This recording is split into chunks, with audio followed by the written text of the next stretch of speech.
Hello, football fans. My name is Ricky Widmer, and you are listening to the Onside Kick podcast. I am joined by my co-host and great friend, Mark Weber. Mark, how's it going? Pretty good. How you doing, Ricky? I am doing great because today's a very special day in my life. Really? Why? Why is it a special day? It is my birthday today. No, it's not. It is absolutely my birthday. I am now 24 years of age. Old as hell. 24 years young, some would say. You know what others would say? It's all downhill from here. And most of them would be right, because the adult world is a bitch. But Yeah. we've got a great show lined up. We're going to be talking all football in this week's podcast. Some NFL. Going to be talking some NFL coaches. The hirings that went on this week. The one job that's still available with the Cleveland Browns. Some Rex Ryan extension. Mel Kiper's mock draft. The playoffs. All that good stuff. But let's start with my favorite team. The Bears. The Minnesota Vikings. The Chicago Bears. Not the Chicago Bears. I'm a Minnesota Vikings fan. Minnie goes out and says, hey, we're going to hire our head coach, Mike Zimmer, who's coming over from the Cincinnati Bengals. I mean, congratulations. You got a bungle over on your team now. To be fair, the one flaw with that Cincinnati Bengals team was, of course, that offense. And Andy Dalton is the quarterback, just kind of not being able to get past his flaws. So you got something that's good out of the Bengals, obviously. The defense was fine. Of course, I want to say you had one failed defensive coordinator as a head coach, and Leslie Frazier. Now you're getting another defensive coordinator to be your head coach. Is it really going to be that much better? See, I want to say yes, and this is me as a Vikings fan. I want to say that I am happy about the hiring of Zimmer to the Vikings. The only thing that I'm a little weary about is that, you know, Zimmer's been around in the NFL since 94, but he's either been a defensive coordinator or a defensive back coach. He's never been a head coach before. This is his first head coaching job, and it makes me a little weary. Well, at least he hasn't had any failed head coaching experience. That's nice. But yeah, I mean, in his little press conference, he was talking about winning a Super Bowl, you know, and how he's going to bring a Super Bowl to the Vikings. Do you like that? Because for me... Talk is cheap. Exactly. Talk is cheap. If you're going to say anything, just win the division. I mean, you were at the bottom of this division this time. Let's take baby steps. Well, and I mean, I don't necessarily agree with the baby steps comment because, I mean, Minnesota... You don't even have a quarterback yet. Minnesota has a team... Yeah, but if we don't... And I'm saying from the draft. If we don't go out and get a guy from the draft, Christian Ponder has proven that he can at least get to the playoffs if Adrian Peterson almost breaks a record, then yeah, of course he can get to the playoffs. But Christian Ponder, I believe, has a chance to get to the playoffs. He just has to play really sound football. And like you said, Adrian Peterson has to be breaking records. Do I feel like it's long-term? No. That's a different story for Christian Ponder. But Mike Zimmer, he comes in and he gets to work with, arguably, you can say arguably, two of the better defensive ends in the NFL in Robinson and Jared Allen. We have two rookies. Well, not rookies anymore. They were rookies last year in Floyd and Rhodes that he gets to work with. The defense is there because, I mean, Leslie Frazier did no and I say, quoting, did no defense. But I think the biggest thing for Zimmer, if he wants to make a first step towards that Super Bowl before they even hit the football field. Well, he's already said it's coming. He's got to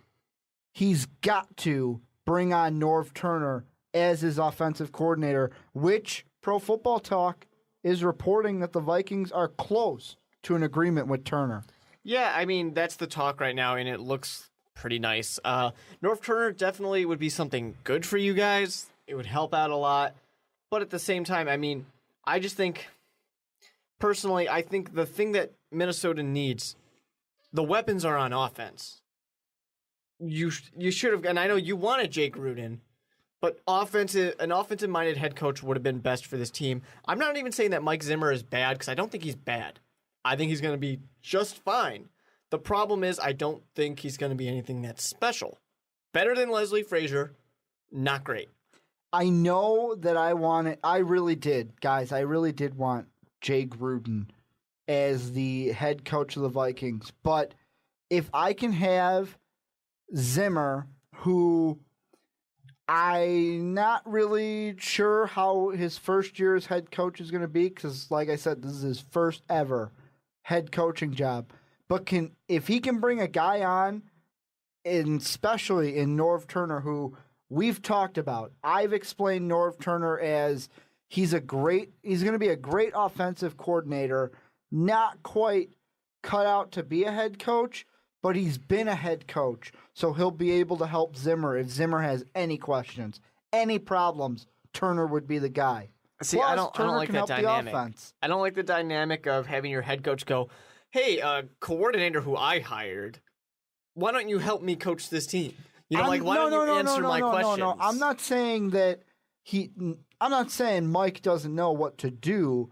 I'm just saying in a first year, any new job that you're not familiar with, there's going to be some little itty-bitty questions. And Norv could help Mike. I'm not saying that Norv would be the puppet master behind him. I'm just saying he'd be able to help. More importantly, with Turner, it'd be getting this offense back on track. Because, I mean, you've got Christian Ponder, Matt Castle, and Josh Freeman. And then you have Adrian Peterson. First off, which quarterback are you going to use? Are you going to use one of those, or are you going to go into the draft? To me, I'd go into the draft. Have to go to the draft. I'd go into the draft if it was me. But, I mean, before we can ever talk of this, we need to get, and when I say we, the Vikings, need to get Norv Turner as the OC.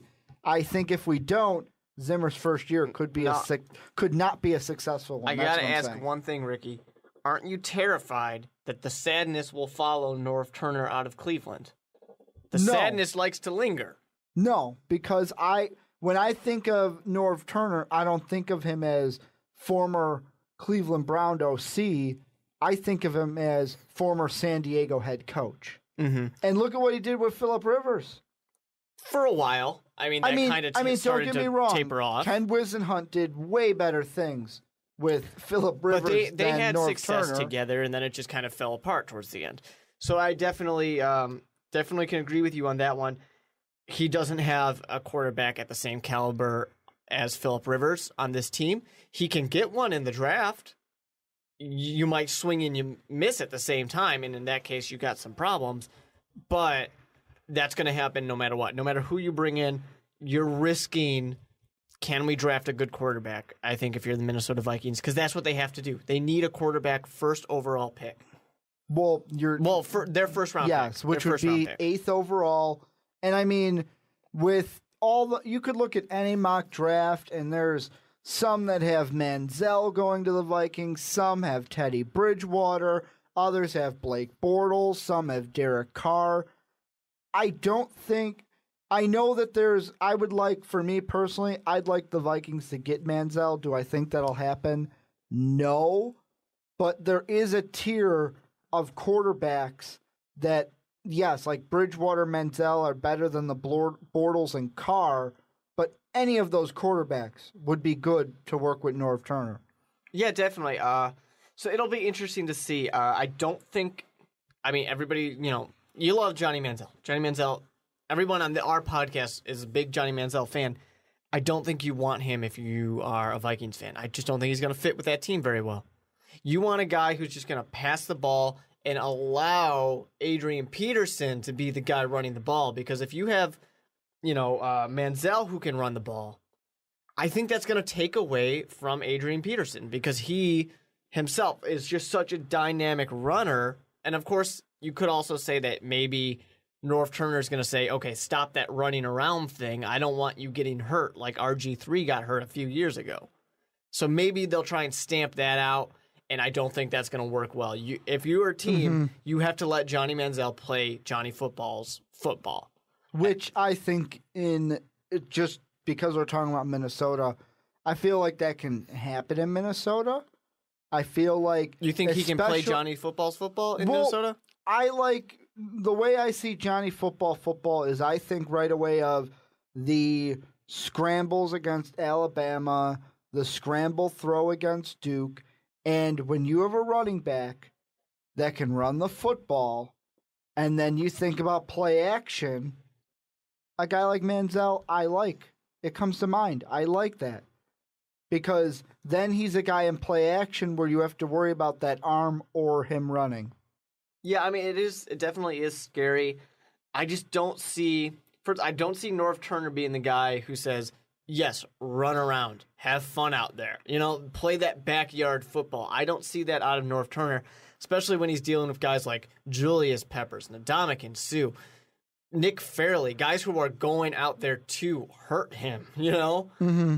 I don't think they're going to let him run around like that. So I think you'll be better off with a guy, Carr, Bridgewater, if it's even possible, which I highly doubt.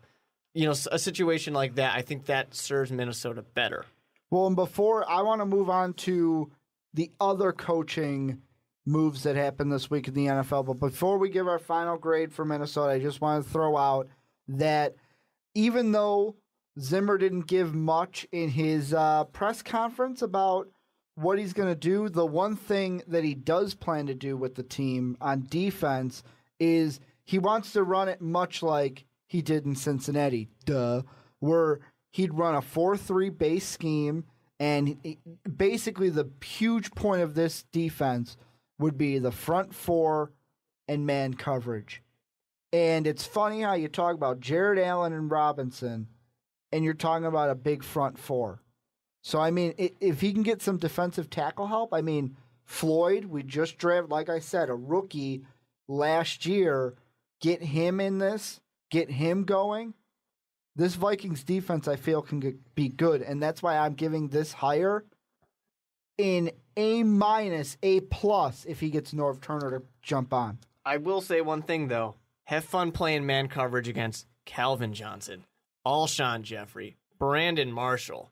Have fun with that one. That's going to be a tough job for Zimmer, without a doubt. I'm going to give this a B. I don't think it's a bad hire. I don't think it's a great hire. It's better than what you wanted, which was Jay Gruden. I think this will work out better. I don't necessarily know if he can, be one of those great coaches, but I do think he can do good things with Minnesota, especially if he gets Norv Turner. Well, let's move on from, we already talked about an NFC North team. Let's just finish up the NFC North, because the Vikings weren't the only ones to make a coaching hire this week. You had Jim Caldwell, used to be the head coach of the Colts, then went over to work with Joe Flacco in the Baltimore Ravens. Now he's the head coach of the Detroit Lions. I want to say he's worked with great quarterbacks. But then you remember, Joe Flacco's not a great quarterback. He just gets paid like a great quarterback. Yes, he won a Super Bowl. That's fantastic. That's what you want to eventually have happen if you're a Detroit Lions fan. So I think this is great because what does Stafford need? Stafford needs someone to take him up to the next level. And right now, well, in the past, that was something he couldn't get out of Schwartz. He was never going to get that. So instead of plateauing, what you want, if you are a Detroit Lions fan or anything, you want Caldwell to be able to take him that next step, ruin that plateau and make it keep going up. I don't know if it's going to work out well because of the fact that I'm just curious how Caldwell is going to be able to come in and change that culture. Because if he lets the culture that the Detroit Lions have, that dirty, kind of aggressive culture that they have, if he lets that stay there without taming it down, it's not going to work out. He's going to have the same problems that Schwartz has. Your defense is going to screw you over on these games, and it's just going to fall apart from the inside of that locker room. Well, and I feel like Caldwell, the most important thing he's going to have to do this season is it deals with the contract negotiations for Ndamukong Suh. Because right now you have Ndamukong Suh entering a contract year. He's puts a buttload of money, cap hit on the team. You want to reduce that.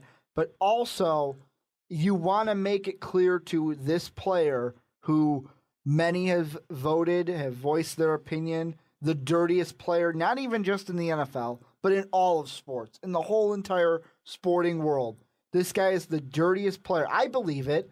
I'm one of the guys that would say that he's the dirtiest player in all of sports. I'm pretty sure I've said it on this podcast. And he has to, especially in those contract negotiations, say, hey, Ndamukong, if we're going to give you a long-term deal, this needs to change.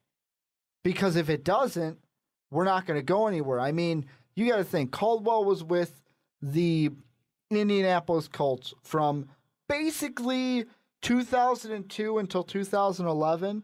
He was a quarterback coach and assistant head coach until 2008. Then after Dungy left, 09 to 11 when he was fired after the 2-14 season, he went to lost in one Super Bowl against the New Orleans Saints in his first year, went to the playoffs in his next year. But you got to remember, who did he work with? He worked with Peyton Manning, one of the best. And it's an interesting situation because of two things. One, he inherited, obviously, some might want to call him the best quarterback in the NFL. Well, and I mean, that first year, that 2009 season with the Colts, that 14-2, they go to the playoffs and they go to the Super Bowl against the Saints. He basically inherited a team where all you had to do is Omaha, let Peyton Manning be his boy. And it's an interesting situation because of the fact that we got to remember that 2-14 season, the team was not as bad as that record would lead people to believe. Mm-hmm. There was a while where people were concerned in Detroit that their record might be broken for worst team in all of the NFL. But I mean, you got to understand, though, that team, that year, too, it showed how important Peyton Manning was to Colts football. But that team was not a 2-14 team. They're a better team than that. It just fell apart, and he allowed that team's morale to just fall apart. So that's something to be concerned with. And that's one reason why I don't know for sure that he can change a culture, because he's had a culture fall apart around him. And I don't know if that's going to be something that he gets to Detroit and it just continues. It gets worse. That's why in one situation you're going to save money if you get rid of Ndamukong Suh, which is hard to say because he's an incredible athlete, just a monster out there. He, intimidates other players and everything. But you're going to save a ton of money, and you're going to save a lot on changing this culture. It's not going to be as difficult because you don't have to worry about whether or not this guy is going to buy in. Well, and I think the good thing about this hire for the Lions is ever since Schwartz was fired, all we heard was any coach could walk in here, and this was like basically it's Caldwell's MO. It was not Caldwell's MO, but just inheriting a team and taking them to the Super Bowl. It was the dream job out of any of the open vacancies, because it was the only job where people were saying anyone could walk in and have a chance at the playoffs their first year as the head coach. And you have an offensive mind. He's worked with Joe Flacco. He's worked with Peyton Manning. He has a good quarterback. Some would even say great quarterback in Matthew Stafford. He is the best wide receiver in the league. Reggie Bush this past season showed that he can be a viable option out of the backfield. At least this season. We'll see what happens next season. We'll see what happens, but he's basically revitalized his career in Detroit. And then on the defensive side, I think for Caldwell, the bringing in Terrell Austin, the secondary coach at Baltimore, who was with him with the Ravens, bringing him in as the defensive coordinator to help out on what was the biggest weakness we said about the Lions defense coming into this past season. They just get destroyed in the secondary. The secondary. It was like Swiss cheese. Yeah. I mean, I don't know if I don't know. I don't know if Austin's going to be that great as a defensive coordinator. It's not like everyone's raving about the Ravens secondary. It's nothing to be that excited about. So I don't know if this is going to be that great of an addition for that to improve what was the weakest unit of the Detroit Lions defense. It's going to be interesting. I don't know. I'm excited to see it. I think Caldwell's going to have a good amount of time. I think of these two division rivals for my Chicago Bears, Zimmer has the chance of getting run out of town faster than Caldwell does. I think Caldwell's going to be guaranteed more time to work with Stafford and the Lions. See, I just think that the Lions, and this is kind of going into my grade, I feel like this was I'm going to give it the same grade you gave the Mike Zimmer hire in Minnesota, like a B minus, because you wanted an offensive guy to come in and be your coach, and he's a guy that has worked with quarterbacks. He gets to work with Stafford. The only thing that is going to be a question mark moving forward in these next few weeks is the open vacancies on this coaching staff. They still don't have an offensive coordinator, no quarterback coach, wide receiver coach, tight end coach. So, I mean, those are three big spots on the offense, and then you have the big honcho, the OC, still not being hired. My question is just who's going to come in, and that is going to make the biggest difference, because the offense is going to run not just with Caldwell, but whoever he brings in to be the OC. Yeah, I'd give it a B minus, mainly because I'm just not sure how Caldwell's going to work with this culture. We've seen something fall apart right around him. And in fact, honestly, if you look at, the past, 5-6 years for him, it's not been, he's done some good things. He got a Super Bowl, yet at the same time, he's also had some things fall apart. He had that 2-14 season as a head coach. He had just walking over there to Baltimore. Do you want to say that he did a great job coaching, or do you want to give it to Ray Lewis for Ray Lewis's last ride? Is that what carried that team into the playoffs and into the Super Bowl for a win? A team which almost gave up. They also had Ed Reed. Don't forget Ed Reed. Yeah, definitely. There's plenty of guys, older veterans, who kind of lifted that team up and said, let's get this, gave them the morale, because in the playoffs, a lot of times that's what will do it for you. Having that high just energy going through, that might be what really did it. We can't know for sure. We can't say that for sure. So it's going to be interesting to see how Caldwell does as a head coach again after having some time off from being a head coach. How's he going to react with this team? How's the team going to react to him?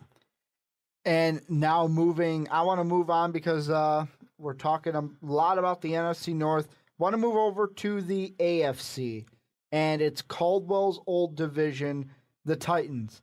They get rid of Munchak.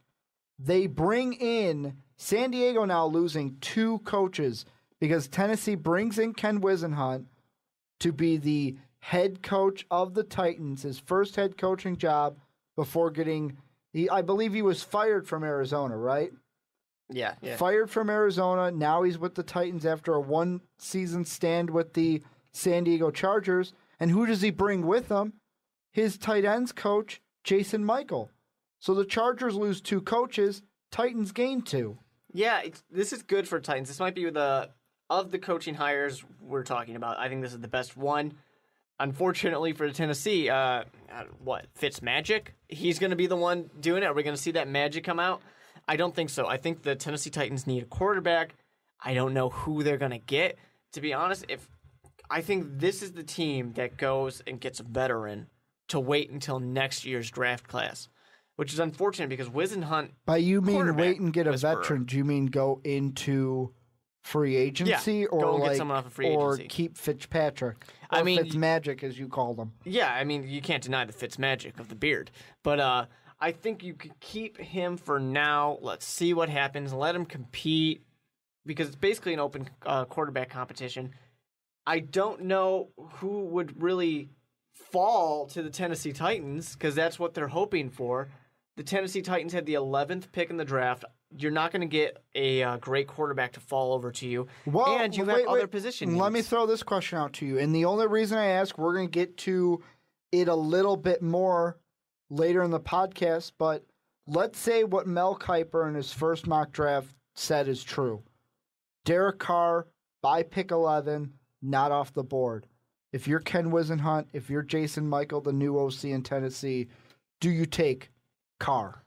I like David Carr, but at the same time, I think you have other needs. For the Tennessee Titans, I think you have other things you need to work out first. I agree. You want to know why? Why is that? Not only do you have Fitzpatrick, you still have Jake Locker. Locker's not done. He's not a free agent until 2015. Yeah, but I mean, a lot of people have already kind of given up on Jake Locker. Yes, but the one thing I'm thinking, and I've read some articles online, and I kind of agree with what I'm hearing. If there's anybody that can help Jake Locker and might, I use the word with Reggie Bush, revitalize his young career, it's Ken Whisenhunt. Look at what Whisenhunt did this past season with Phillip Rivers. Yeah, and that's what got him this job. Basically, that's what gets him this job. So we'll see what happens. Once again, Phillip Rivers is a great quarterback. He just had some off times. You know, he had a few seasons where he was not playing very well. Jake Locker, we don't know that he's a great quarterback. We don't even know that he's a good quarterback. He's had a lot of mediocre play out there. So we'll see what happens. But I think this is good for the future because you can get someone in 2015 and that guy can work with Whisenhunt. And that guy will work well with Whisenhunt. And I think that's what's going to build this team up. Right now for the Tennessee Titans, this year, put the pieces in place. So next year someone can walk in and do great things. The one thing I'm just thinking about, and I'm just throwing it out there, do you think it weighed in at all that Whisenhunt has been to a Super Bowl, not as a coordinator, but as a head coach? Did that weigh in at all? Because, I mean, that season, what quarterback was he working with? He had Kurt Warner. And, I mean, well, there's your great veteran that you got there. But I definitely think it does, but at the same time, I think you're looking at Phillip Rivers, what he did with Phillip Rivers, because you're saying, hey, I mean, yes, he does have the past, but we just saw it right now. This guy's still got it. Let's get him now. Grade? What do you give it? I give this an A. You give it an A? A-, but it's right up there. It's between the A and the A-.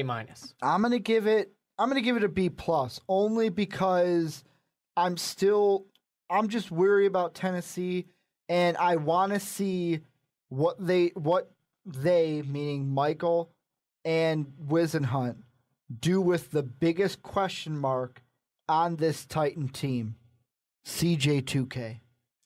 Yeah, CJ2K, or CJ No K, whatever you might want to call him. If you're the Tennessee Titans or even a fan, I don't think you want him on the team anymore. I think that's past. You already paid him the big bucks. He's already proven that he's not ever going to live up to that again. So just let him go.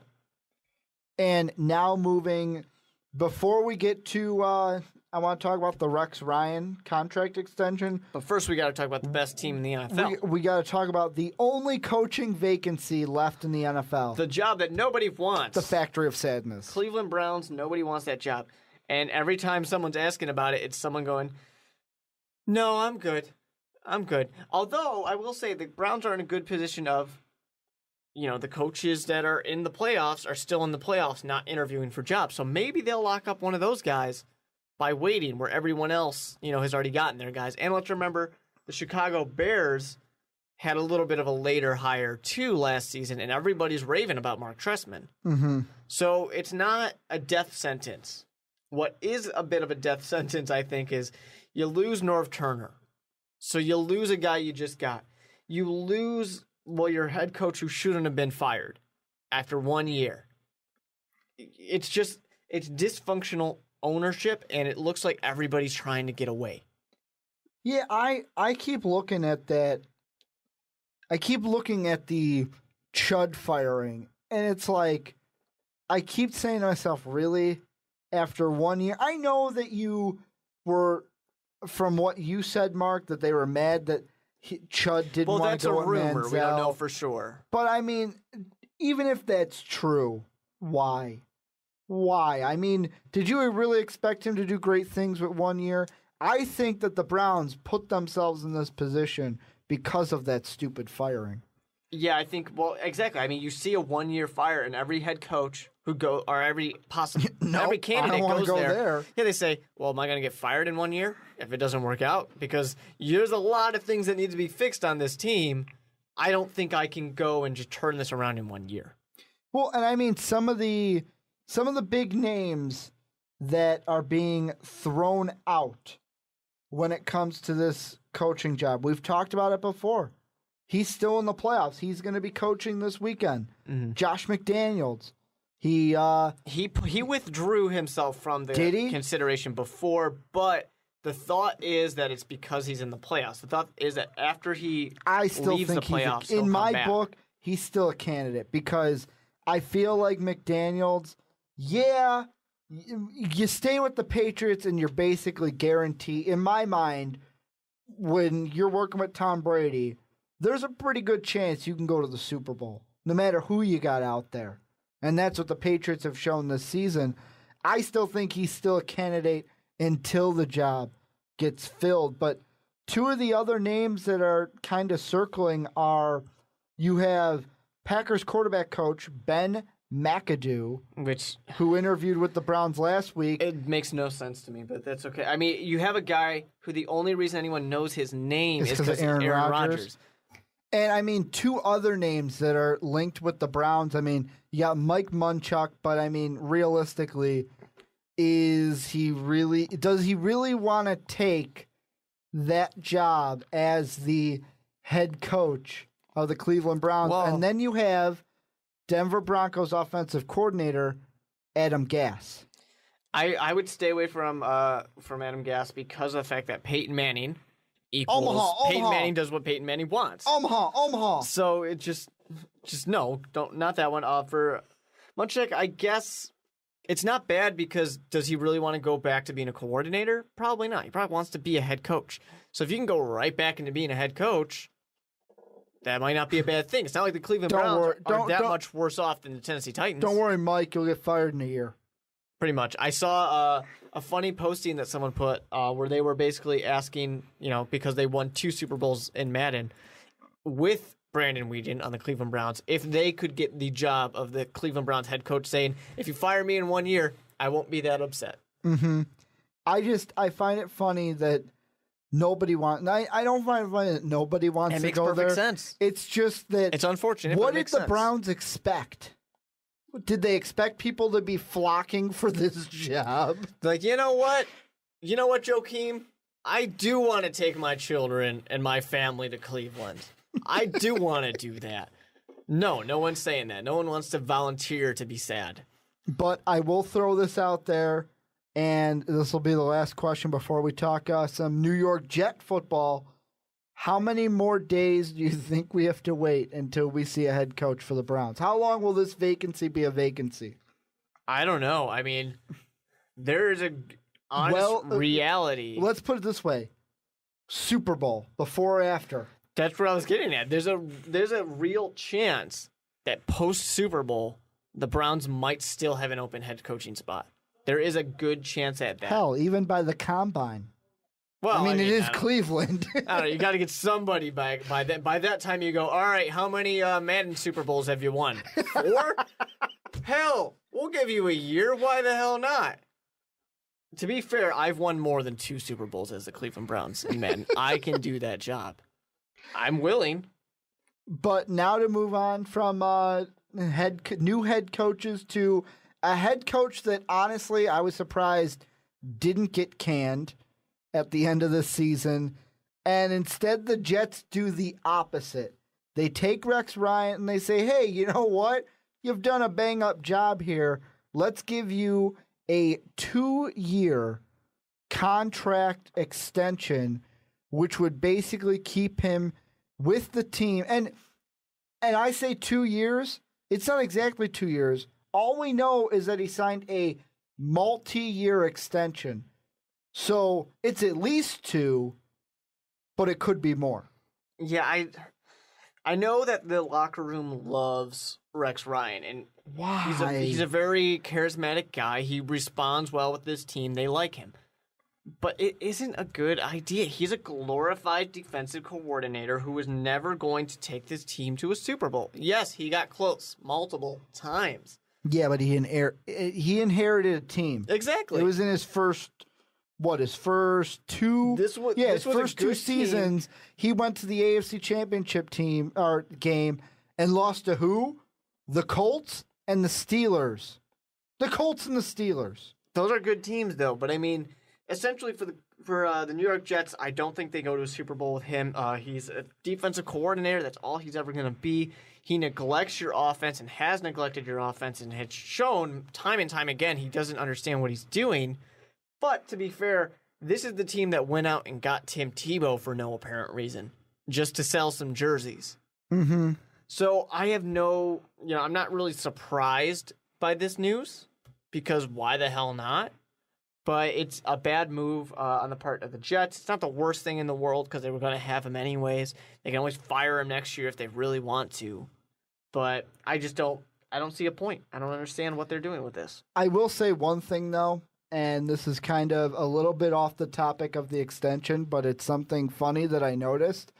Teams that have beaten Rex Ryan in AFC Championship games since he was the head coach of the Jets.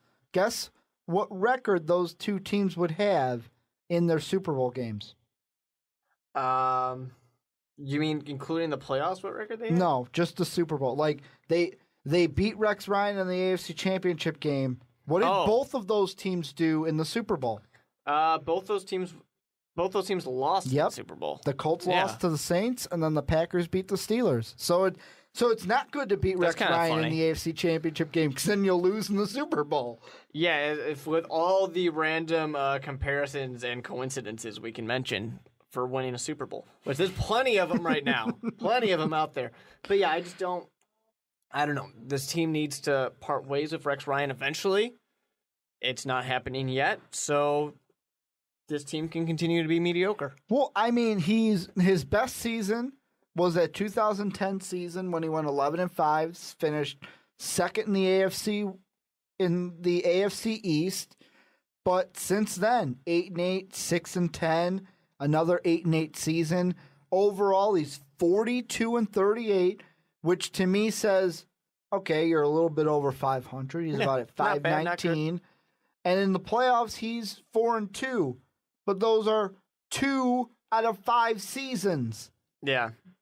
I mean, you can't argue the fact that he has gotten you to the AFC Championship multiple times. That's good. You like that. Yeah, but that was his first 2. What have you done for me lately? That's what I'm thinking. And that's kind of the way the NFL has gone recently, which is why this Jets extension might surprise people of saying, Rex Ryan, we thought he was going to get fired last year, and now he's still here. So I don't understand. I don't understand this. I feel bad for Cleveland Jets fans. I really do. Do you think, and let me throw it out this way, this is the one question I thought to myself when I heard of this multi-year extension. Rex Ryan will be back. Next year would have been his final contract year. Who's going to be his quarterback next year? If you're Rex Ryan, do you stick with Geno or do you give the Sanchez another chance? Here's what I think you do. I think you go get a veteran. You let Sanchez go ahead and compete. If you even want him, maybe you can even work out some sort of trade to get Mark Sanchez somewhere else or something. You go get Tim Tebow? You bring Tim Tebow back? Why the hell not? But then I think you keep the option open to draft a quarterback. You keep it open, and every pick, you'll look at the board and say, is this a good deal? Do we like one of these guys? Yeah, but the Jets are at 18. And this is another, we posed the question, is Carr going to be around for 18? Because, I mean, and this might get us into the next topic that we're going to go into, but on the Mel Kiper mock draft 1.0, he doesn't have Carr going in the first round at all. No. And I mean, I disagree with that personally. Not because I really think that Carr should go in the first round, although I think he's going to eventually be good, especially given the right situation on a team where he can spend a year or two learning. Even though he is a Carr? Yes, even though he is a Carr. I'm going to have some faith there. But I think there's going to be a run on quarterbacks. And I said that before. I think in the first 15 picks, I would say 4 quarterbacks taken, at least. Maybe a 5th squeezes in top 20, but probably only 4. Who do you think's going to have, and this is now going a little bit more into this Mel Kiper mock draft, because the key thing to me, he's got 1, 2, three. Yeah, three quarterbacks. In the top 8. So he's got Bridgewater to the Vikings. He's got Bortles to the Browns. And Manziel going number 1 to Houston. If you're the Texans, do you think about taking Manziel number 1? And I'm going to say it because of this. Because of the Texas A&M Houston matchup. That means nothing to me. That means nothing to me. You bring in the Texas kid, the kid that played his college ball at Texas. Johnny Manziel and Bill O'Brien will not work together. They're not going to work well. The coaching style and the playing style is not the same. It's not going to work. So go for somebody else. Bridgewater can do it. Bortles probably could do it as well. But if you have your competition comes between Johnny Manziel and Bridgewater for quarterbacks. This is assuming they don't go in a different direction, which wouldn't be a bad thing if they decide to go for something else. But those are your two options. Those are going to be your best two guys, probably, at least your best two right off the bat kind of guys. You got to go with Bridgewater in this situation. Johnny Manziel's not going to work on the Houston Texans.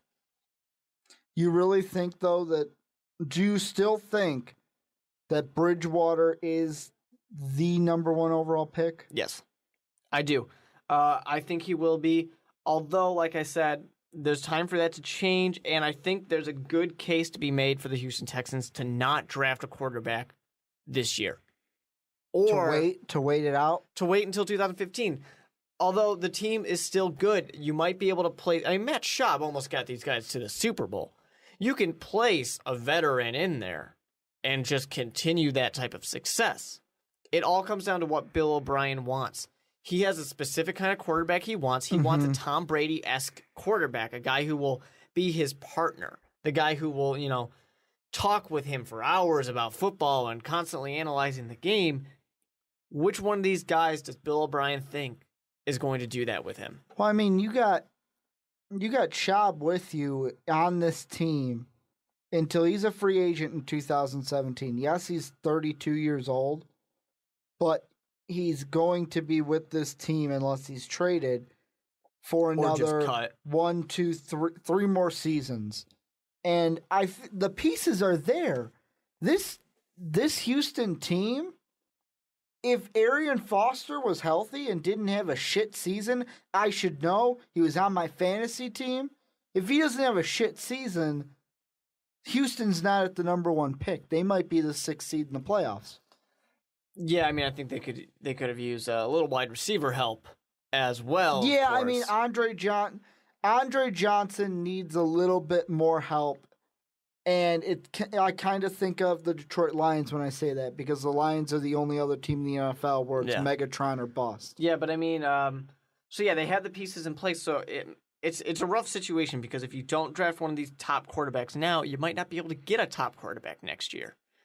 Although the quarterback class should be deeper next year than it is this year. So it's an interesting situation. I kind of think you might as well go take your quarterback now. But there definitely is, like I said, there's a good case to be made. Why not take Clowney? Why not pair him up with J.J. Watt? Well, think about this. You can take Clowney and think about the guys that are like A.J. McCarron. A.J. McCarron, yeah, he says... Top 20 pick. He says he's going to be a top 20 pick, but is he really going to be a top 20 pick? Now, what you can get him later. I can see him being a Geno Smith.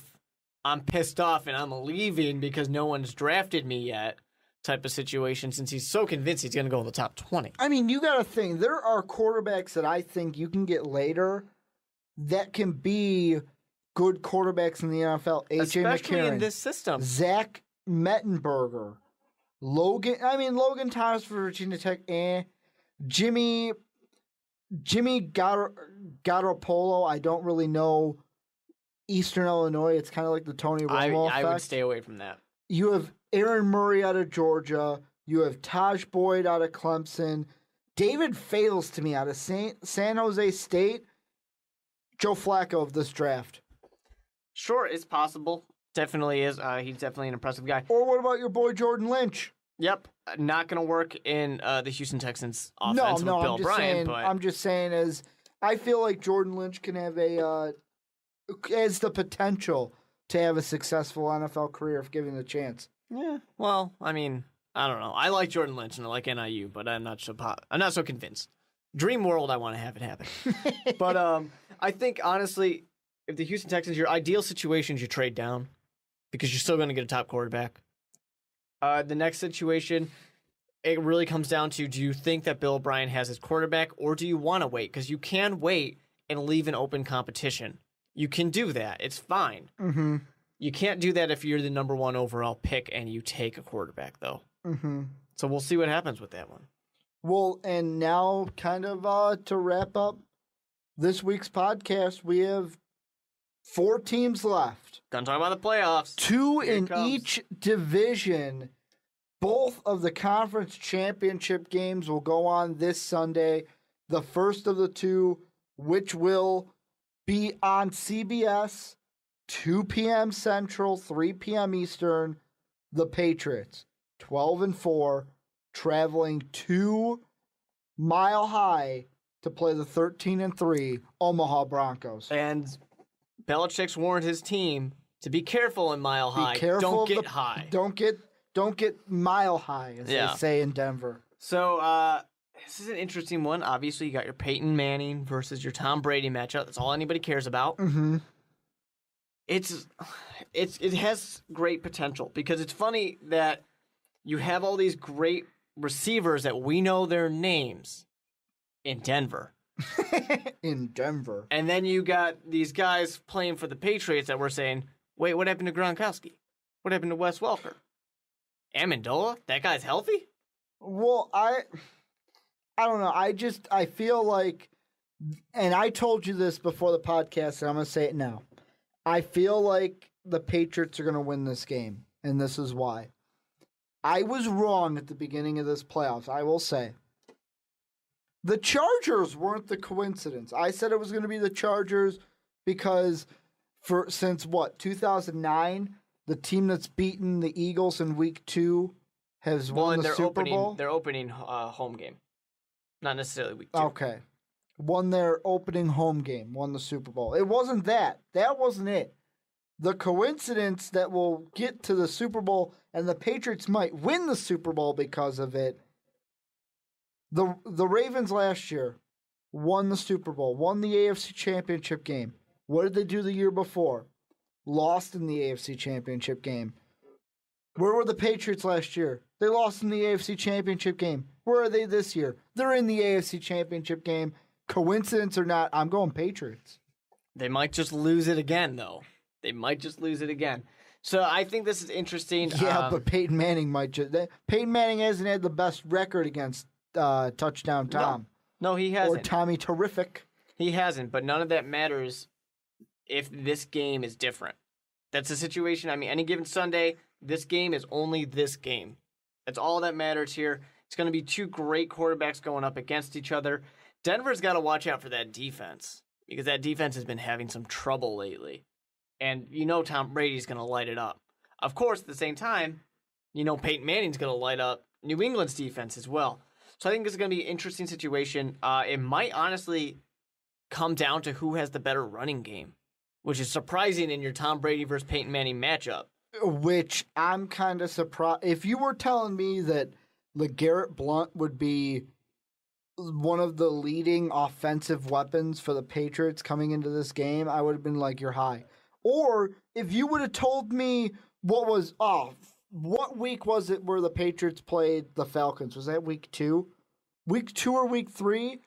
When we were talking about Dobson and Kenbrell Tompkins being the main receiving targets for the Patriots. If you told me that this team was going to be in the AFC Championship game, I would have called you crazy. Well, I mean, you got Tom Brady. Tom Brady has always in his career made wide receivers what they are.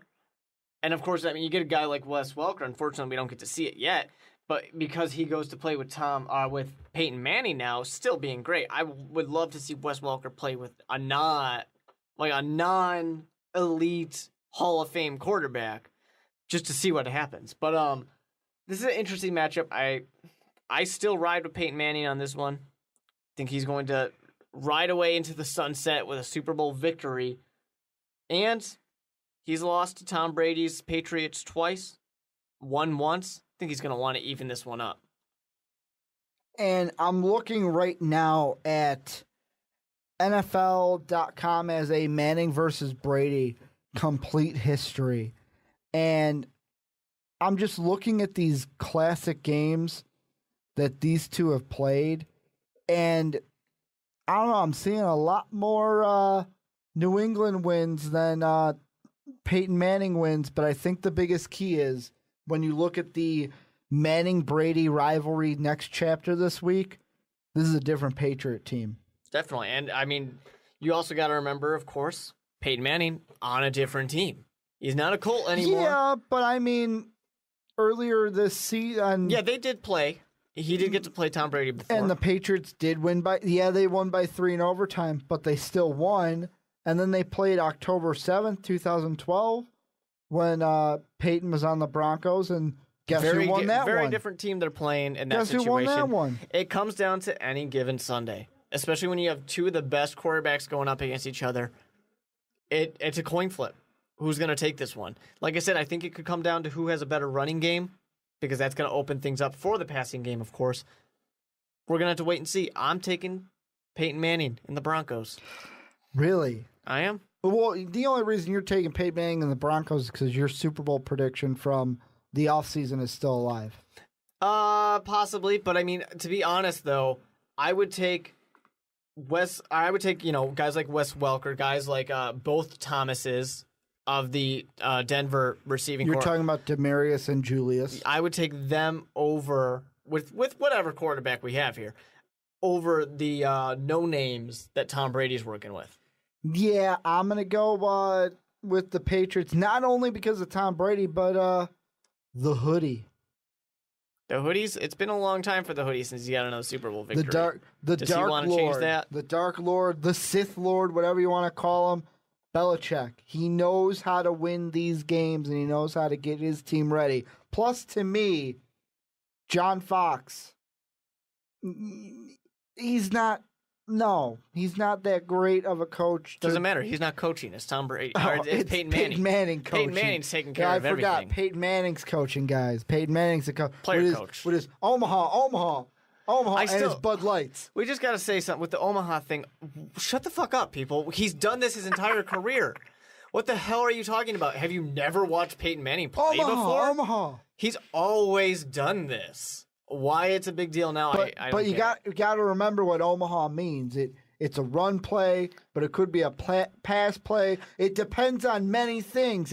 The wind, where they're playing, the color of the jersey, which end zone they're I just got to say, facing. when it comes to Peyton Manning things that he said, someone please go ahead and go edit the Bud Light thing, switch Bud Light with giant cock or something. So Peyton Manning's saying, all I can think about, or whatever the hell he said, but all I can think about right now is getting a giant cock in my mouth.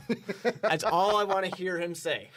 Well, we talked about the AFC Championship game. Let's talk about the NFC Championship game, 49ers Seahawks. Before we even get to the game, I want to throw out there, we're going to see a better halftime show for the NFC Championship game than the Super Bowl. Because do you know who's performing halftime in Seattle? Someone told me today, and I don't really remember. Ryan Lewis and Macklemore. Yeah, I'm not a Macklemore fan, so don't care. Really? No, we've had this conversation before. I do not care about Macklemore. The Seahawks are going to do a little thrift shopping. They're going to can't hold us, put up the white walls during halftime. To be honest, with Macklemore, being an advocate for gay rights, if any team in the NFL, I'll give it top 3. 3 teams in the NFL that strike me as least tolerant team, the Seahawks are in the top 3. Without a doubt. Of course, the 49ers might be in the top 5, but the Seahawks are in the top 3. You know what else I found funny about this game that I just remembered? The Seahawks. They take their 12th man philosophy very seriously. Did you hear what they did coming into this game? What'd they do? If you were ordering tickets for this game, no one from and California. You have a California address, can't buy a ticket. Yeah, I think that's a little BS. I agree. That's bullshit. I mean, I can understand what you're doing, and it's kind of funny, but at the same time, you can't tell some 8-year-old kid whose dad was gonna take him to this NFC Championship game. You can't tell that kid, no, you can't come to this game Because you live in Cali. Yeah, that's bullshit. Somebody who, for the hell of it, might be a Seahawks fan who lives on the border of California Or just lives and in Oregon. What if he lives in California because he's got, a job there? Yeah, I mean, you're telling some random person, it doesn't have to be a kid, but you're telling someone who might be a fan of your team, sorry, you live in California. So that means the California media can't come either because they live in California. Yeah, it's no California media at the game, it's stupid. folks. It's not like this type of thing hasn't ever been done before. Oh, I know. Various things I like just that. found It's it funny. It's stupid. I appreciate this rivalry, but it's getting to the point where it's a little ridiculous. We get it. You don't like each other. Ridiculous? Get the fuck over it. A little ridiculous, Mark? A little ridiculous. Just get over it. We understand you don't like each other. We don't care. But now about the actual game. We have some interesting things that could happen if each team were to win the game. For the Niners, first off, Colin Kaepernick, if the 49ers win, he would become the first quarterback ever to go to 2 Super Bowls in his first 3 seasons. If Harbaugh were to go to the Super Bowl with the Niners, he would be the first coach since Gibbs with the Redskins to go to 2 back-to-back Super Bowls in his first 3 years. And then if the Seahawks go, Pete Carroll would become the 4th ever head coach to go to a Super Bowl and win a college national championship. I think it's interesting because we got to remember with Colin Kaepernick, in those first 3 seasons, the first one, he didn't play. So 2 for 2, although I guess you could say 1.5 for 1.5, he's gone to a Super Bowl if they win. With Harbaugh, it's, what's the worst that can happen with Harbaugh being your coach? NFC Championship game. You lose in the NFC Championship game? The worst that could happen. So I just think that's really interesting. Of course, the Seahawks, very successful team as well. 3 playoff appearances in Carroll's 4 years. So that's great. That's really impressive. This game, though, it's interesting. We got to remember, of course, that the 49ers get their asses kicked almost every time by the Seahawks. Last 3 times they've gone up to play in Seattle, they've gotten sent home, and they were a little embarrassed. Mm-hmm. I think that might just work in the favor of the 49ers. They don't want to get embarrassed again. The Seahawks are going to be cocky. The Seahawks with that team, you cannot tell me that team does not have an attitude You mean problem. that team that wanted Percy Harvin for 1 game, right? One game? Not even a full game. He did well in that one, half of a game. Yeah, he played a little bit. He did well when he was out there. Then he got headhunted by the Saints. But the bounty's back. it looks like it. They were hitting him hard. But to be fair, I think when any team plays the Seahawks, they immediately play hard or play a little bit tougher, a little harder because it's the Seahawks. Mm-hmm. They just give that attitude. But here's my thing with the Seahawks. I think they're going to be a little too cocky. I think they're going to be feeling really good about themselves. Mm-hmm. And I think the 49ers, every last time they're there, they get embarrassed. Yeah, but the last thing, and am I the only one that remembers what happened the last time that the Niners went to Seattle? With the weather that came in, and they went back to the locker rooms, and basically, I feel like that threw off the game a little bit, especially for the Niners. That's how it works. You don't have any options. They were in such a long break that I can't remember if it was Kaepernick or I think it was Russell Wilson. He took another shower. Came out like it was pregame again. Why not? But I mean, obviously the 49ers should be used to long breaks. But the thing is just, it doesn't, I think the 49ers who have been on a roll and they get hot in the playoffs, as Harbaugh says, Kaepernick, do whatever the hell you want. Have fun out there now. We're letting you loose. I think that's going to work in the favor of the 49ers. I'm picking them still. This is my preseason prediction for the Super Bowl. 49ers versus... No, you had the Seahawks. 49ers versus the Peyton Mannings, basically. Because my thing was that this 49ers would go back. I thought that, and this is me just making clear, I thought at the beginning of the season, you said Denver Seahawks. No. But when we did playoffs, you said that the 49ers were your dark horse. No, because I said the 49ers would go back-to-back Super Bowls and lose again to Peyton Manning's Broncos. Okay. Look at the tape, Ricky. Look at the tape. I don't even fucking remember my Super Bowl prediction. That's how far off it was. Mine are still going strong because at the beginning, you'll remember at the beginning of of our preseason predictions, I didn't think the Seahawks would be as good as they were. I thought they were a fluky team last year that just got hot at the right time. That's right. But because of a touchception. Just look back to our the tape before the playoffs. I said that my dark horse were the Chargers. They lost to the Broncos. Mine are still going strong. You said your dark horse were the 49ers. Even though you confused me, and I thought you meant that you had two dark horses with the Panthers. Well, I cheered for the Panthers. Claw and you know baby. What? When I at my house, we do our predictions for each game. And anyways, I always pick the 49ers and the Broncos every time because they're my Super Bowl prediction. I was going to stick close with that. The one time, though, when they're playing claw up of the Panthers, of course I was going to pick the Carolina Panthers. So that was the one time I kind of got away from it. But without a doubt, I'm excited for my preseason prediction. I'm going to watch them in the Super Bowl. It's going to be a good one. So you're saying it's going to be a Denver 49ers, and I'm saying it's going to be a Pats 49ers? Yes, that is what I believe. That's what we're saying. That's what I'm saying. And, I mean, sorry, Seahawk fans. I just, I'll be honest. I don't want to see the Seahawks in the Super Bowl because I don't want to hear you Seattle fans. Yeah, I just want you to shut the fuck up. I mean, I'll say, like, it's a strange thing because I don't have a problem with Pete Carroll. I don't have a problem with Russell Wilson. I like Russell Wilson a lot, actually. I don't really have a problem with the team. Maybe a little Golden Tate. Maybe a little bit.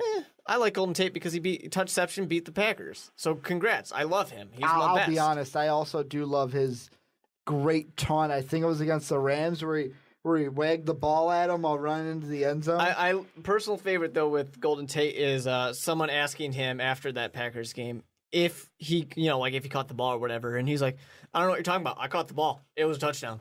Yeah, that's right. It is a touchdown. But yeah, there's something about the attitude of players, the staff, the fans of the Seahawks that just rubs me the wrong way, which is a shame because I have no problem with the Seahawks team. Mm-hmm. And I actually wouldn't mind if they won a Super Bowl. Just, if you win a Super Bowl, keep quiet. Keep quiet a little bit. I don't need to hear about it all the time. Well, you should say that to Colt fans who won the Super Bowl over your Bears. And it's a shame that I'm rooting for Peyton Manning so much because, fuck Peyton Manning. Fuck Peyton Manning he for beating your ruined Bears. Rex Grossman's Super Bowl. It was his time to win a Super Bowl. Unleash the dragon, baby. He tried his best. You know what I will say, and you just reminded me of this? You know what, Madden, this is a completely off-the-cuff just thing I thought of. Remember the quarterback vision in Madden? Yeah, the vision cone. I hated it. Peyton Manning's was the entire field, but Rex Grossman's was a little sliver. And that was the thing, because obviously I played as the Bears, so it's like you play this thing, you got to move it around so precise just to get an accurate throw. And then you play a guy, like you said, like Peyton Manning or Brett Favre with the Packers, obviously, and it's like the whole thing. It's like, it's so unfair.